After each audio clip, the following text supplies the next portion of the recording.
Good morning, everyone. I hope that everybody is doing fine. And finally, we're now one step closer to the end of the reporting task. And it's been an amazing semester that we were able to learn more about Rizal, his life, and the events that happened in the past.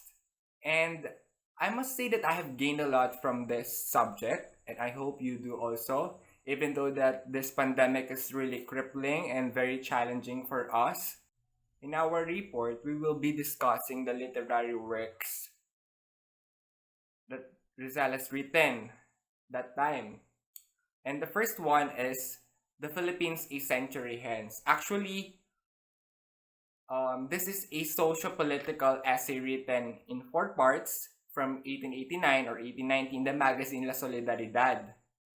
It was also known as Filipinas dentro de cien años. It is one of the most significant political works of the movement in Spain, Rizal tracing the circumstances that brought about the awakening of the Filipino and consequently the birth of the Filipino spirit of nation. And here, he underscored the need to establish a new kind of political relationship between Spain and the Philippines, if the former does not wish a total breakup with the latter. And before we go to the analysis of the actual essay, we will be discussing first the four parts of the essay. So the first part is actually about the analysis of the past. And Rizal was also specific to the chief causes of the suffering of the natives. He listed there the various sufferings and hardships that that the Filipinos had that time under the Spanish rule. Um, the first one is the implementation of Spain's military policies and military conquest here in the Philippines, and we were all aware that it was really brutal and very detrimental. Wherein I think the oppression started because of this. And number two is the gradual loss and decay of indigenous culture and traditions. We all know that Rizal was very passionate. He has been so passionate about Filipino culture and about our nature as Filipinos that we are already civilized, that we have already this system of these systems and processes in our society. We're not we're not injust. We're not ignorant people. And he said there that that when the Spanish came here in the Philippines, there was this gradual loss and decay of indigenous culture and traditions. And we can attest to that most of our traditions and beliefs and practices that we have today were actually influenced by Spaniards, right? And then number three, he mentioned there and showed that we Filipinos have this innate sensitivity and submissiveness. Tapos sa part 2, then Rizal had his own comparison of the past and the present. Yung sinasabing present dito, yung present na yung sinusulat niya yung essay, kung ano yung sinasabi niya about the conditions of the Philippines back that time. The maintenance of the Spanish authority, of course, talagang nung nasakop na tayo, talagang yung lokalidad ay napasok na rin ng mga Spaniards. And also the roles of the priests. We are all aware that friars that time were so powerful. They can engage themselves to the politics and also in the government. They can they hold power. Actually, they hold power in the government. And sinabi niya doon, meron ding emergence of enlightened class and also the prevention of the progress of the Philippines. And yung sinasabing prevention dito is yung we are being kept, we are kept uneducated and we were taught to be ignorant and pushed and told to be ignorant.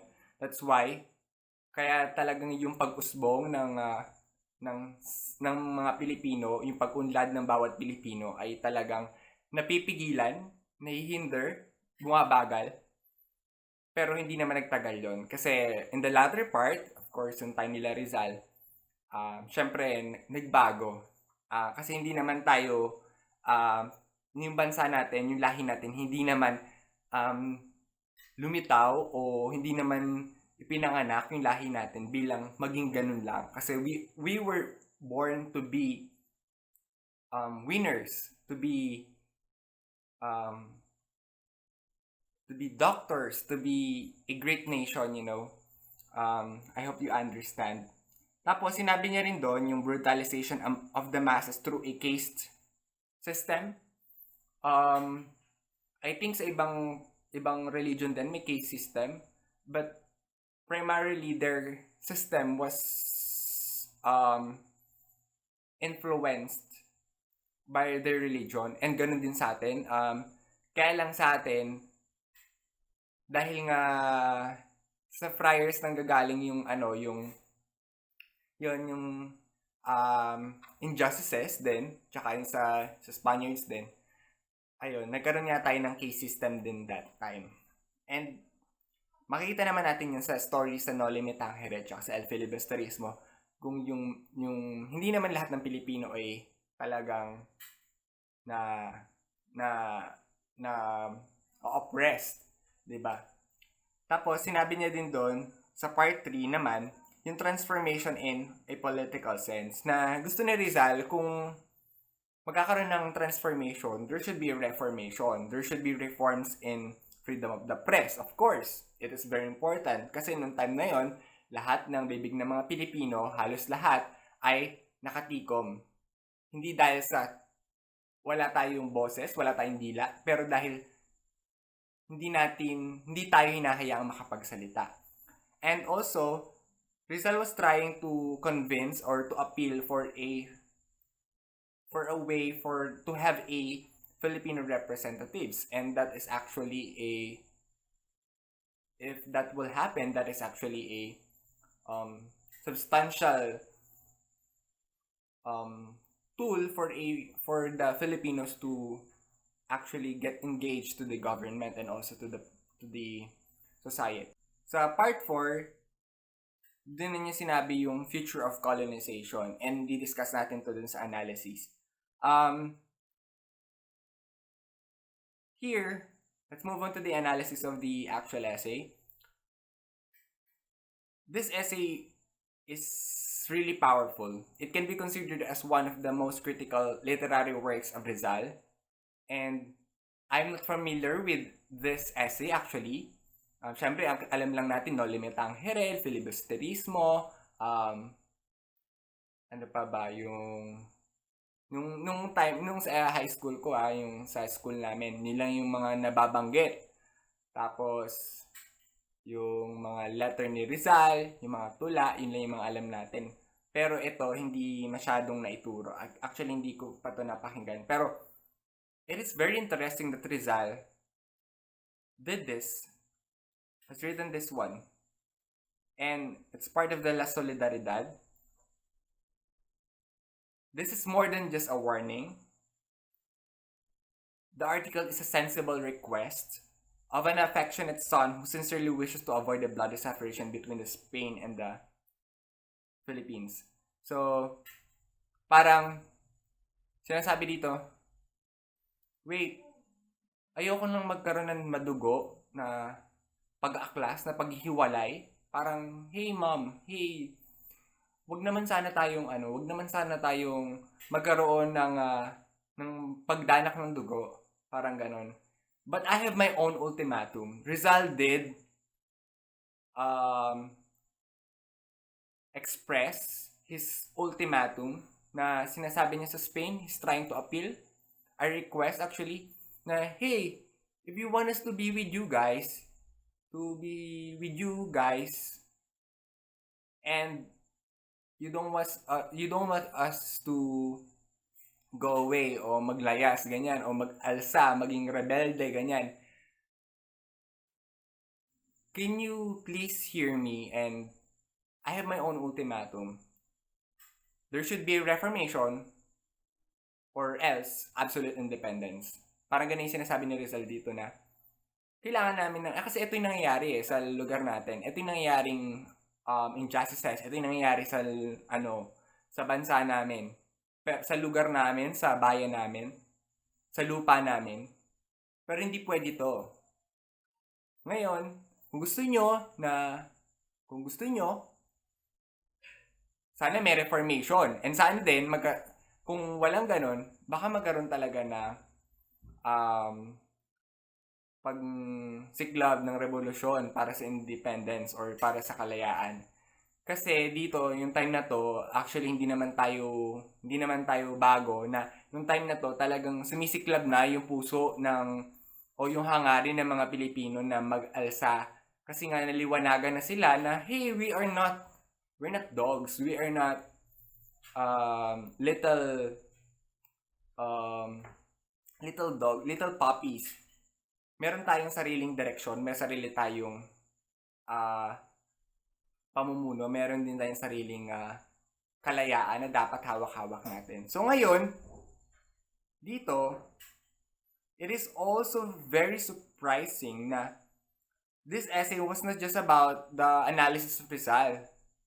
This is actually, it has something to do with the forecast of Rizal that magkakaroon tayo ng future colonization. And it happened. After Spaniards colonization, we had the American colonization and also the Japanese occupation. And tingnan mo, yung ginawa niya tong essay na to after couple of decades pa lang, dun pa lang nabawi ng Pilipinas yung talagang tunay at buong kalayaan. Kasi di ba after nun may mga nagkaroon din ng dictatorship, ganyan.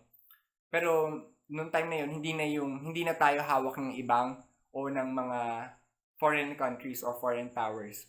So ngayon, sinabi niya dito na hindi malabo na kapag nawala tayo, yung angkla natin sa Spain, mahuhook din tayo o makukuha din tayo ng ibang bansa. At nangyari nga yun. And it happened. Napaka-accurate nung pagkakasabi niya dito sa essay. So ngayon, what is the point of this essay? So there are various points in this essay. So I will name those. Ito. Number 1, keeping the people uneducated and ignorant had failed. National consciousness had still awakened, and great Filipino minds still emerged from the rabble. Totoo naman, hindi tayo mangmang. Hindi tayo nabuhay para maging mangmang. Tayo ay may sariling direksyon bilang mga Pilipino. We are winners. Ngayon, sa number 2, keeping the people impoverished also came to no avail. On the contrary, living a life of eternal destitution had allowed the Filipinos to act on the desire for a change in their way of life. That's true. And they began to explore the horizons through which they could move towards progress. Diba? May pangarap din pala yung mga Pilipino. May nakikita din silang mas malayo pang mararating. At dahil doon, naging matapang tayo na harapin yon. And ngayon, we are very fortunate na kumbaga na-enjoy na natin yung mga bagay na pinaglaban ng ating mga ninuno. Na sana naman ay hindi natin i-take for granted. Number 3, exterminating the people as an alternative to hinder progress did not work either. The Filipino race was able to survive amidst wars, famine, kagutuman, and became even more numerous after such catastrophes. Ngayon sa nangyayari sa atin, marami tayong phenomena na catastrophic phenomenon na nangyayari sa atin. And we are very willing to strive. Nandun yung resilience. Pero the main question here is, dapat bang niro-romanticize nga daw ba ang resilience? O kailangan nating maghanap ng o kailangan nating tingnan yung accountability ng bawat isa? Hindi ko sinasabing sa gobyerno lang, pero sa bawat isa sa atin. Ngayon, actually, the main challenge here, for me, the main challenge here in this essay was Rizal's way of thinking. Was Rizal's way of examining the society. We should be like Rizal, that we examine things. We should be like Rizal, who does not settle for this facade truths, but actually try to learn about more, learn more about those things. And this is this is the biggest challenge for us to, as Filipinos, as young minds of this nation, to examine the whole society and tingnan natin kung may oppression pa ba, and also voice out our own concept of liberation. Next is the letter of Rizal entitled To the Young Women of Malolos. But first, let me tell you what this rose signifies for them. For the young women of Malolos, this yellow rose signifies love, purity, and peace. They also tell that education is important to every person, and Filipino has a hidden talent and ability to raise the living. Before I proceed to the actual letter, let me tell you first the background of it. Upon the request of Marcelo H. Del Pilar, Rizal wrote a letter entitled To the Young Women of Malolos when he was in London.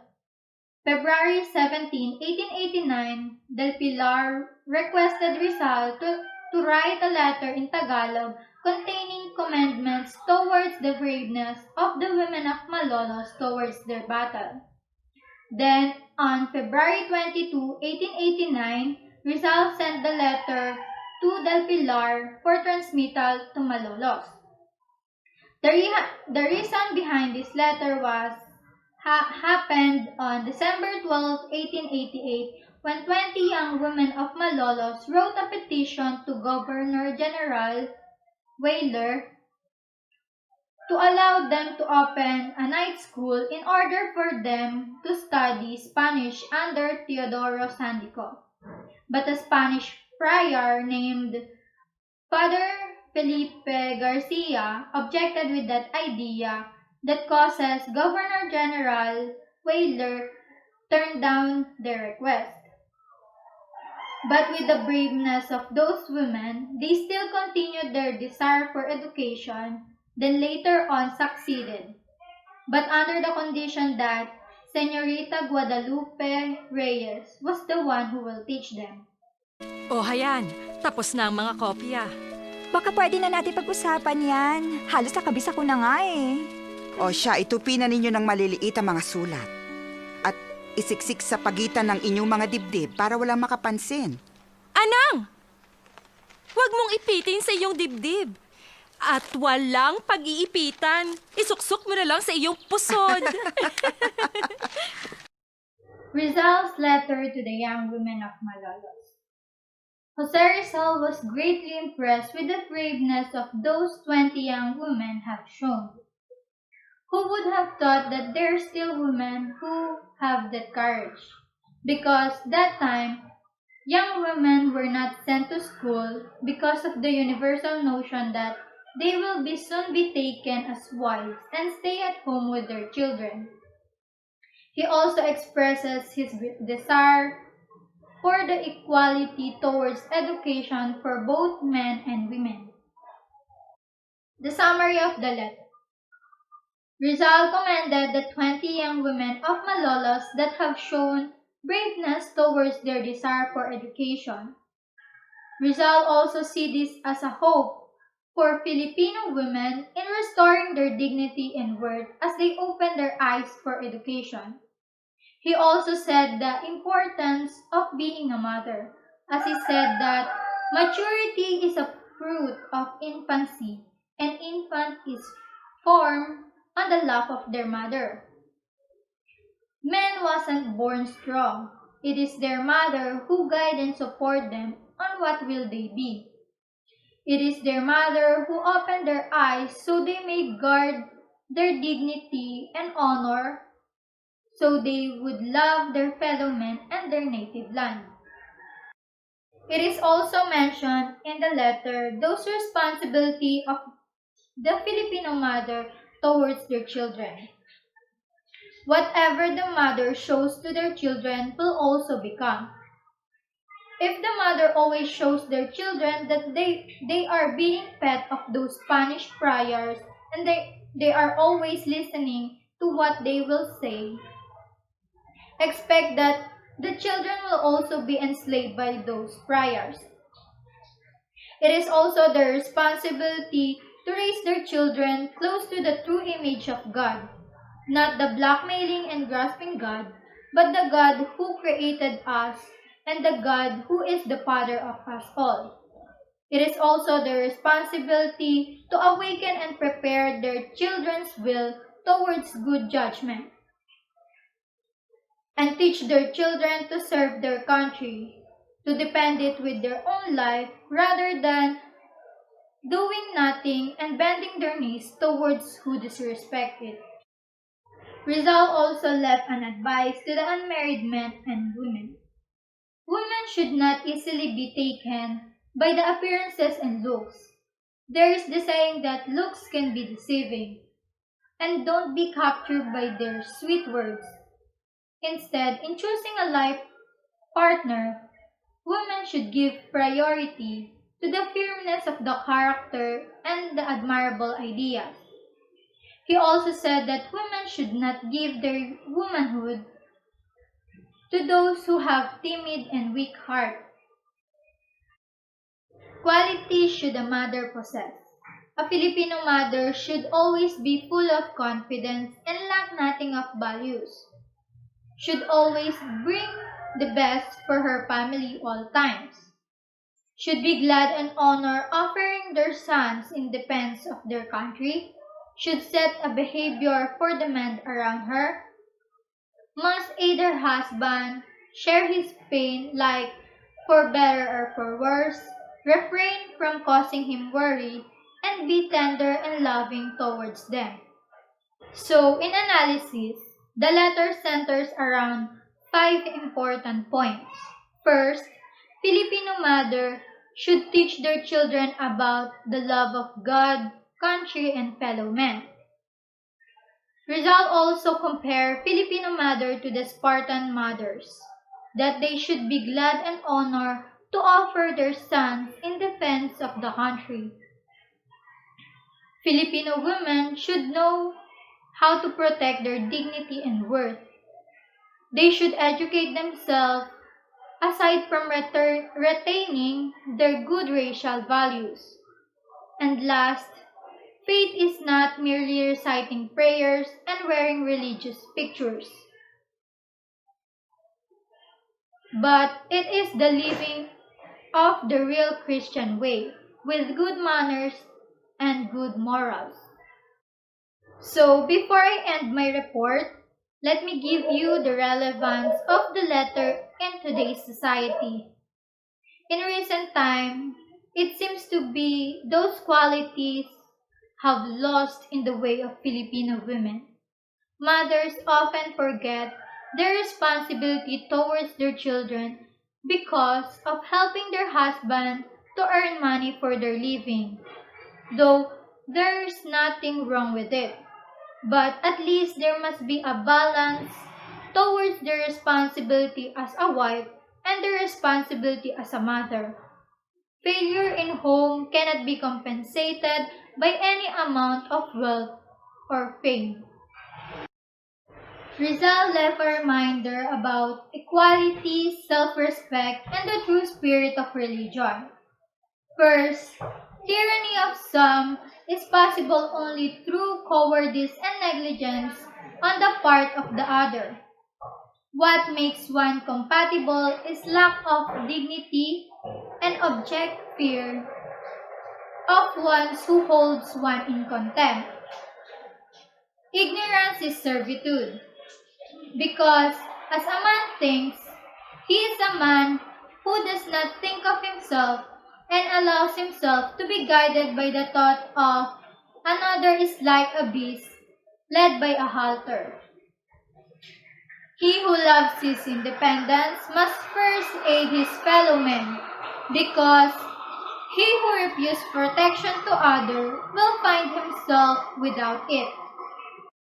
If a Filipina will not change her odd of being, let her rear no children.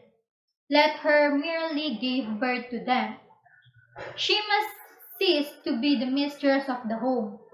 Otherwise, she will betray not only a husband, but also a child, the native land, and all. All men are born equal, naked and without bonds. God did not create man to be slave, nor did he endow him with the intelligence to have him hoodwinked, or adorn him with the reason to have him deceived by others. And lastly, consider well what kind of religion they are teaching you. See whether it is the will of God or according to the teaching of Christ that he poor be succored and those who suffer alleviated. Indolencia de los Filipino, or The Indolence of the Filipino, is an essay written by Dr. Jose Rizal and was published in La Soledad, Madrid, Spain noong July 15, 1890 to September 15, 1890. Ano nga ba ang meaning ng indolence? Indolence means lazy, idle, little love for work, and lack of activity. The reason why Rizal wrote this essay is to defend the Filipinos from the charge that they were born indolent. In his essay, Rizal admits the existence of indolence among the Filipinos, but it could be attributed to a number of reasons. He traces its causes to factors such as climate change and social disorders. He points out that the hot climate is a reasonable predisposition for indolence. He says that an hour's work under the Philippine sun is equivalent to a day's work in temperate region. Dahil mas mahirap magtrabaho sa katirikan na araw, kaya mas nag-exert ng effort yung mga Pilipino compared dun sa mga tao na nagtatrabaho sa malalamig na lugar tulad sa Europa. Just like I said earlier, Rizal admits the existence of indolence among the Filipinos, but he defends by saying that the Filipinos are not indolent by nature because, in fact, even before the arrival of the Spaniards, Filipinos have been engaged in economic activities such as agriculture and trade.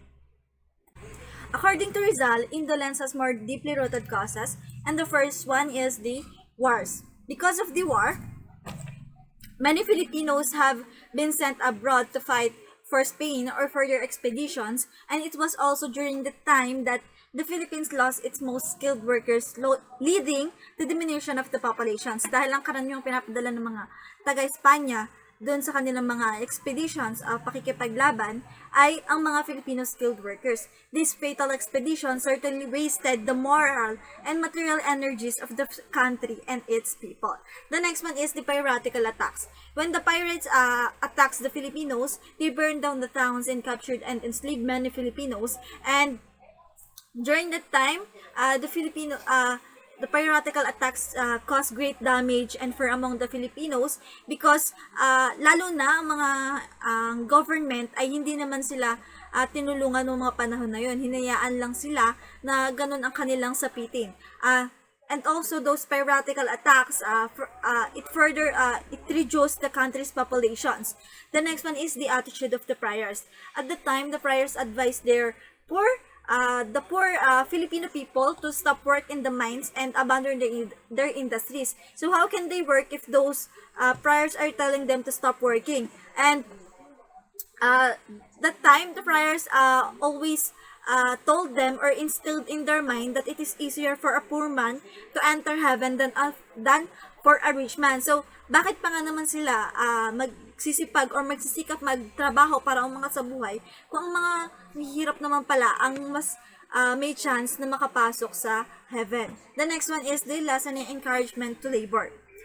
Trade contact or relationship between the Philippines and the Borneans, Cambodians, and Japanese were being cut off. So the coast trade, which was flourishing back then, disappeared because the Spaniards' administration did not trust the Filipinos who had access to trade with neighboring countries. So they limit the exchange and consumption of products as well as cutting international relationship between with other countries.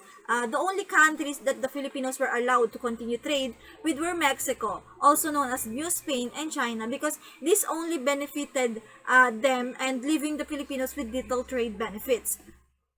Uh, the next one is the miserly return from labor that the Filipinos receive is also another factor that foster and sustain Filipino indolence. During the time, the encomenderos or those Spaniards who managed the big estates in the Philippines made the Filipinos to sell their products at a significant price, and also they compelled the Filipinos to work for their benefit, and they treated them like they are their slaves. The next one is, and also as the Filipino paid higher taxes and in the government, and in return they were supposed to take care of those Filipinos and give them proper educations, but instead those authorities abused their power to the fullest, and use the land and property as a means of exploitation and for their personal enrichment. The next one is, when the gambling was introduced by the Spaniards to the Filipinos, it appealed to them because the adventure and excitement it incited. On the other hand, the gambling worsened the productivity of the people, and in turn lessened the encouragement to work in the countries. Many Filipinos also turned to gambling as an alternative livelihood because they only earned very little while working for Spaniards during that time. And along with the introduction of gambling, which promised easy money and an escape from the hardships of colonization, came the religious fanaticism of the Filipino people, which is the fiesta and holiday. These fiestas and holiday promote laziness because it makes people idle and unproductive. The next one is the curtailment of individual liberty. During that time, the Spaniards limit the liberty of the Filipinos, and the Filipinos do not have the freedom to work without the permissions of the Spanish authorities. The next one is the apathy of the government. During that time, the government didn't care about or don't have concern to the Filipinos. They didn't encourage the pataasin pa or pagyamanin pa yung komersya at agrikultura sa Pilipinas noong mga panahon na yon, na ang ang kailangan ng mga panahon na yon ng mga Pilipino ay yun para tumaas ang kanilang ekonomiya. Due to the deceitful manipulations of the Spaniards, the Filipino industries started dying that time. The next one is the ownership of the big estate by the priors. The best estates in the lands of some provinces were in the hands of the religious of corporations.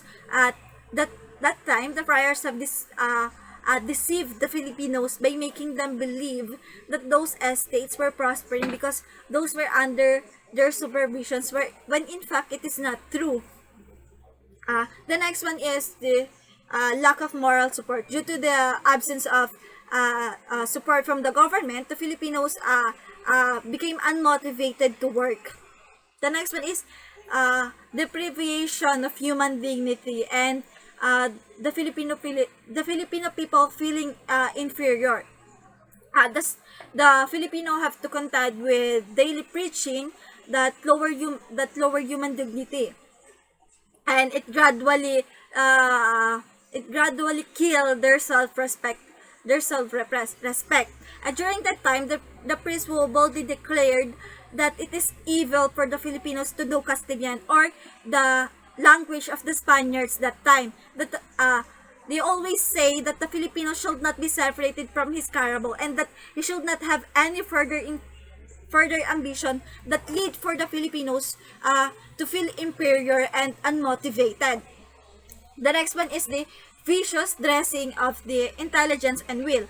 During that time, the Spaniards always tell to the Filipino, that you can't do more than old soul. They always lower their self-confidence, and they always said to them that they are belong to the inferior race. So they always said this repeatedly, that it has inevitably engraved in their mind. The next one is the lack of an ideal for a good worker. The Filipino spirits were transformed according to the taste of the nations that that for them the ideal worker for them is the one who brought along with him some stamp papers, crucifixes, bulls, and prayer books. As a result, the Filipino as the Filipino feel inferior, they imitate those Spaniards and became clerks, prayer loving, and they acquired ideas of luxurious living without improving the correspondingly their means of subsistence or their way of living. The last one is the lack of a national sentiment. Because of their opposition or their lack of opposition to the Spanish government and their lack of initiative to improve their welfare, they were being deprived of the right of association, that result for them to be weak and unmotivated or passive to all the things that were happening to them. All the causes of indolence can be reduced to two factors. The first factor is limited training and education that the Filipino natives receive, and segregated from Spaniards, Filipinos do not receive the same opportunities that are available to the Spaniards, and the Filipinos are thought to be inferior. The second factor is the lack of a national sentiment of unity among them. Because Filipinos think that they are inferior, they submit to the foreign culture and do everything to imitate it. According to Rizal, education and liberty would be the cure to the Filipino indolence. In Rizal's essay, the indolence of the Filipino promotes a sense of nationalism. It highlights and acknowledges that Filipinos lack unity and nationalistic values due to the oppression of the Spaniards and lack of opportunities. But through this, Rizal opened the Filipinos to the injustices brought upon by the colonizers while defending the Filipino values. Moreover, he expressed that a sense of unity among the people could be a turning point for a change that they desperately needs that time. Now I will be discussing about Filipino nationalism. Nationalism is the love and devotion that one has for his country. However, Filipino nationalism is deeper than that because it is rooted from the dark and miserable past that our ancestors have experienced. Filipino nationalism is an attitude, sentiment, and is an ideal during the 19th century. This has been the result of the 333 years of Spanish colonization here in the Philippines. It is also one of the objectives of the propaganda movement to instill it to the Filipino people because it is the weapon that they use to fight for reform and independence. So what are the factors that contributed to Filipino nationalism? First is the revolution between Europe and Latin America.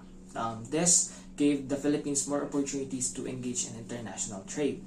Next is the rise of Filipino elites, also called ilustrados, which led the propaganda movement.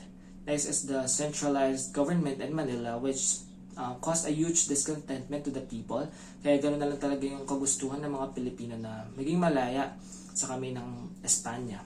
Kasi hindi maganda yung pagtrato sa kanila.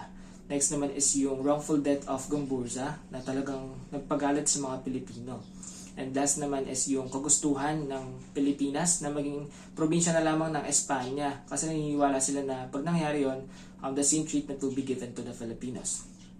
So, sino nga ba yung mga tao sa likod ng propaganda movement? So, si Graciano Lopez Haina, Marcelo H. Del Pilar, Mariana Ponce, and of course, Dr. Rizal. So, ano pa yung objectives ng propaganda movement? First, magkaroon ng representation ng mga Pilipino sa Spanish Cortes para naman maipagtanggol nila yung mga sarili nila because injustice is really rampant during their time. Next is yung secularization ng clergy and ng parish. So gusto ng mga Pilipino na tumigil na ang mga praile sa pangingialam sa gobyerno kasi pinapalala lang nila talaga yung sitwasyon. And then next naman is yung equality para sa mga Pilipino and establishment of schools na hindi pinakikialaman ng mga praile kasi once na nakialam sila talagang magiging magulo na. Next naman is yung pagtanggal sa polo o forced labor and vandala, kung saan yung mga Pilipino ay napipilitan na ibenta yung mga produkto nila sa gobyerno and for sure sa mas mababang halaga. And freedom of speech, freedom of being associated to the government, and yung ayun nga, maging probinsya ng Espanya ang Pilipinas, kasi naniniwala sila na pagka nga nangyari ito, the same laws will be applied to the Philippines at magiging patas na yung pagtrato ng Espanya sa mga Pilipino. And last is yung isa sa mga hinahangad din ng Pilipino yung human rights.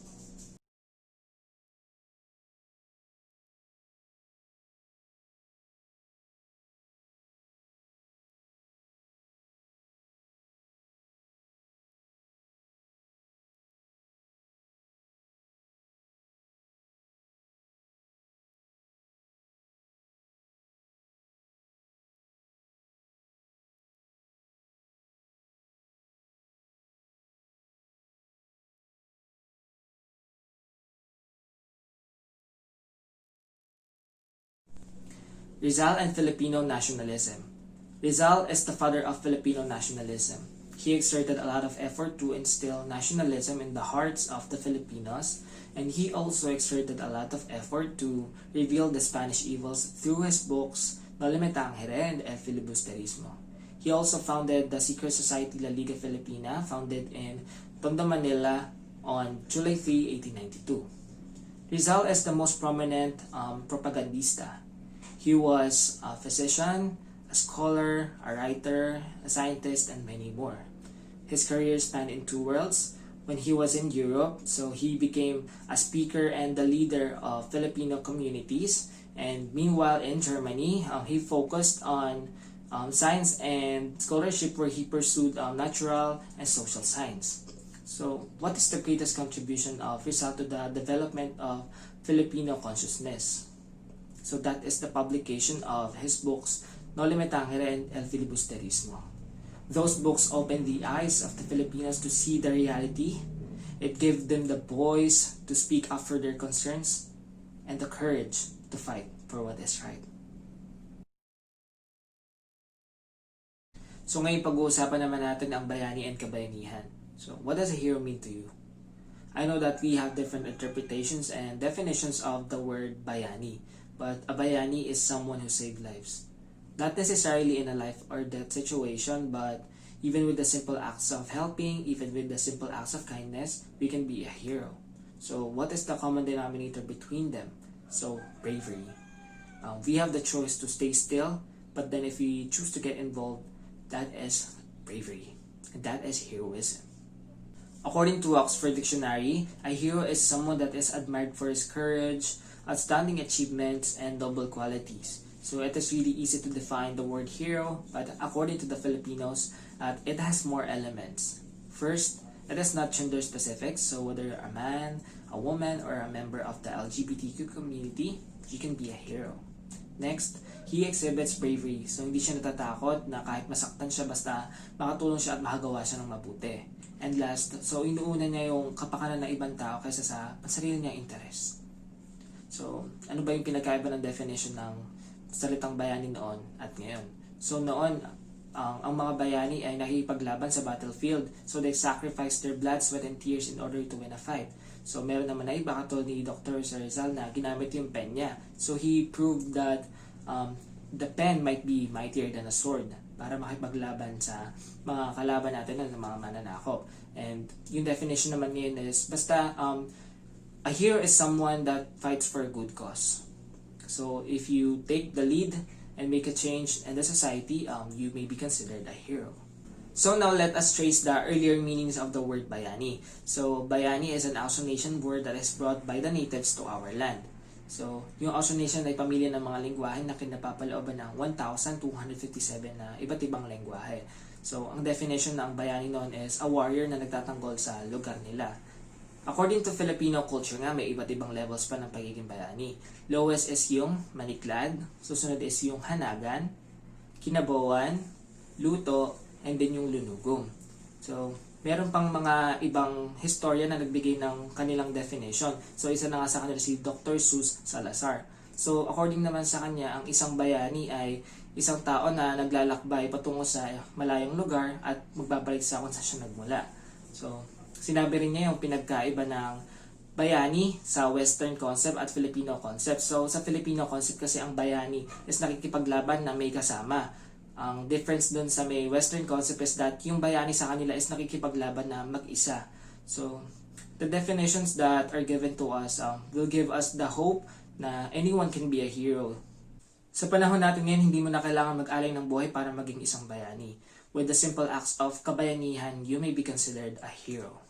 Napakayaman ng kultura ng Pilipinas at isa nga sa mga tampok sa literatura nito ay ang epiko. Epic came from the Greek word epos which means a song. But it doesn't necessarily mean na nagkukwento tayo ng pakanta.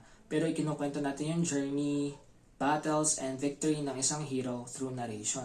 Tatalakayin natin ang isang epikong Maranao.